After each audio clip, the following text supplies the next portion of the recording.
Alright mga bro idol, good morning. So andito nga kami ngayon sa San Andres, Romblon. Dito mismo sa Baywalk nila. Kararating lang namin, galing kami ng Pujongan. Nagbike lang kami ni Randolph. Around mga 18 kilometers yung binike ni Randolph. Power, ang lakas na ni Randolph, no? Pinod yan, kaya nang ikutin yung si Uyan. So ngayon mga bro idol ay ito yung ginamit niyang bike, no? So ito pa yung bike ko noong 2010. Umana, pero grabe ba ang performance, no? So, ni-rebuild lang para sa ganun ay gumanda uli yung performance. So, shout out kay Doc Rai ng Ryan Bike Parts dyan po sa Ojongan. Sila po ang nag-rebuild ng bike na to para sa ganun ay tumakbo uli, no? Kasi kung malalaman nyo mga bro idol, sabihin ko sa inyo yung history, nabili to noong 2010 kay paring Erwin dyan sa Ugong Pasig, dyan sa 5. Tapos, ginamit ko sa Maynila, siguro saglit lang. After na makabili ako ng bike ko talaga, ay inuwi ko ng Sibuyan ito. Ginamit din sa Sibuyan, medyo matagal-tagal din. Pero nang nasira na, ayun, natambak na. So hanggang sa nasira na yung mga parts. Pero, dahil nagbabike na ngayon si Randolph, ay sabi ko, ipa-rebuild na lang para sa ganun, mapakinabangan pa. Sayang naman yung frame, ang ganda ng frame eh, GTS, di ba? So ngayon mga bro idol, ay bike check tayo dito sa bike ni Randolph. So unahin na natin dito mga bro idol, dito sa cockpit niya. Eh yung kanyang saddle mga bro idol ay Rock Bros. Binili ko sa Lazada. Siguro ang mga 250 pesos. Mga ganun yung presyo ng saddle. Tapos yung kanyang seat post mga bro idol ay Ragusa. Binili ko sa Lazada din. Mga around 250 or 300. Mga ganun lang. Tapos yung kanyang seat clamp, ito na yung dati, GTS clamp. Punta tayo dito sa kanyang handlebar. Ang kanyang handlebar mga bro idol ay Paxter. Dahil galing ko doon sa aking bike na Paxter. So, low rise. Sakto lang to para sa mountain bike. Tapos yung kanyang stem ay Trident. Mga 60 mm ang haba. Yung kanyang grip ay Paxter din. Galing din doon sa aking Paxter bike. Alright, punta naman tayo dito sa frame. Ang kanyang frame mga bro idol ay GTS. Kung mapapansin nyo, nagkakaroon na ng corrosion yung mga pintura dahil lumang-luma na nga. So legendary na yan mga bro idol.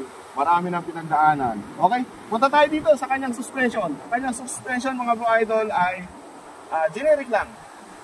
SR Santur XCM. Pumurahin lang yan mga bro idol. Binili ko sa Lazada around mga 1,300. Ganun. Tapos punta tayo dito sa kanyang brake set, mga bro idol. Brake set. Yung unang brake set nga mga bro idol ay integrated. Ibig sabihin magkasama yung shifter at yung brake. Pero ngayon, dahil hindi na po pwede yung dating brake, sabi ni Doc Rai, palitan na lang yung brake. Kasi integrated, mahirap eh. Nasira na kasi yung brake set. Okay, so pinalitan namin ng lever. Pero yung kanyang caliper, mga bro idol, ay Shimano door pa rin. Mechanical brake. Yan. Yan yung binili ko noon, noong 2010. So power pa rin yan. Maganda pa rin. Okay? So mechanical brake, front and rear. No? Yan yung kanyang brake set. Tapos punta tayo dito sa kanyang wheel set, mga bro idol. Kanyang wheel set, mga bro idol, yung tire niya ay Backstar. Galing din doon kay Doc Rai ng Ryan Bike Parts. Tapos yung kanyang hubs, mga bro idol, ay galing doon sa aking Paxter, Novatec. Okay? Yung rims, mga bro idol, yan pa yung luma na binili ko. Mavic, copy lang yan pero napakatibay. Naka-eyelet na yan, no? So, sulit, no? Tapos punta tayo dito sa likod.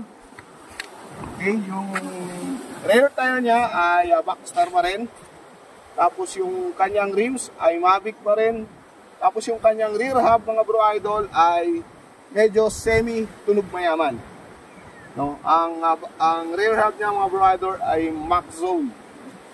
So maganda na rin, sakto yung tunog, hindi yung magagalit yung kapitbahay pagdaan. Okay, so yung kanyang wheel set mga bro idol. Punta naman tayo sa kanyang drivetrain.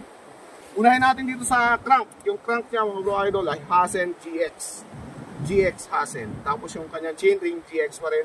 Pero yung kanyang bottom bracket ay made in China na. Pinalitan na namin yung Hasen kasi laging problema yung Hasen eh. Laging nasisira bearing.